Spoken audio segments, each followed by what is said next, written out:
د آذربایجان هیواد. د لرغون پیژندنې اړوند آذربایجان کې د انساني ژوند پیل د ډبرین دور پر مهال شوی. له میلاد 9 پیړۍ وړاندې د مات په نوم ایراني امپراتورۍ آذربایجان خپله برخه جوړه کړې وه او بیا له میلاد 550 کاله وړاندې د ایران بلې امپراتورۍ آذربایجان خپله برخه جوړه کړه. آذربایجان ته ترانس کانټیننټل هم وایي ځکه چې دغه هیواد د دوه لویو وچو اسیا او اروپا ترمنځ شتون لري. د آذربایجان د مساحت یوه برخه اروپا او بله یې اسیا کې پرته ده. آذربایجان قفقاز سیمه کې پروت هیواد دی.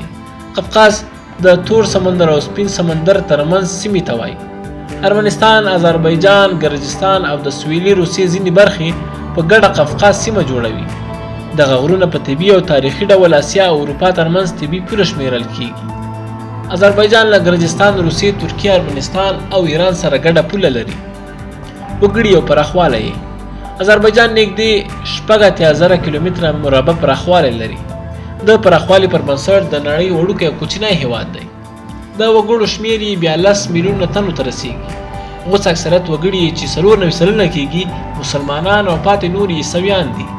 په مذهبي ډول د آذربایجان 15 سلنه وګړي شیعه او 15 سلنه سني مسلمانان دي. په قومي ډول یې تر ټولو ډیر وګړي آذربایجاني دي. آذربایجاني په اصل کې یو قوم دی، ازریز هم ورته وایي او دغه قوم له ترکانو ریښه اخلي چې تر ډیره ورته آذربایجاني ترکان وایي. حکومت او سیاست دی.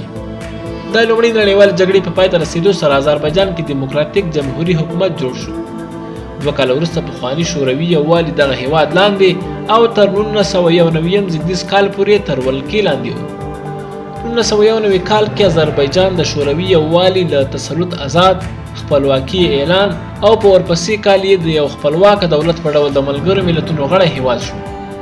د آذربایجان حکومت ډول جمهوریت دی او ولسمشر یې د 7 کلونو لپاره د مستقیمو رایو په وسیله ټاکل کیږي. که څه هم د آذربایجان غوڅ اکثریت وګړي مسلمانان او بیا په ځانګړي ډول شیعه مذهبه دي، خو د آذربایجان د دولت رسمي دین اسلام نه دی او حکومت یې سیکولر دی. باکو یې پلازمینه، آذربایجاني یې رسمي ژبه ده. سربیره پر دې چې آذربایجان د ایران ګاونډ او اکثریت شیعه مذهبه هیواد دی، خو د ایران او آذربایجان اړیکې ترنګلې دي. د ایران پر ځای آذربایجان له اسرائیلو سره نږدې اړیکې پالي. د آذربایجان اکثریت قومي جوړښت دی. ایران کې هم په لوی شمېر شتون لري. آذربایجان صنعتي او اقتصادي وړتیا لرونکی هیواد دی. یوازې 4 سلنه وګړي د غربت کرښې لاندې ژوند کوي او هغه هم په لرې سیمو کې میشت دي. د تیلو او طبي ګاز تولید د آذربایجان اقتصاد ورښه کړی دی.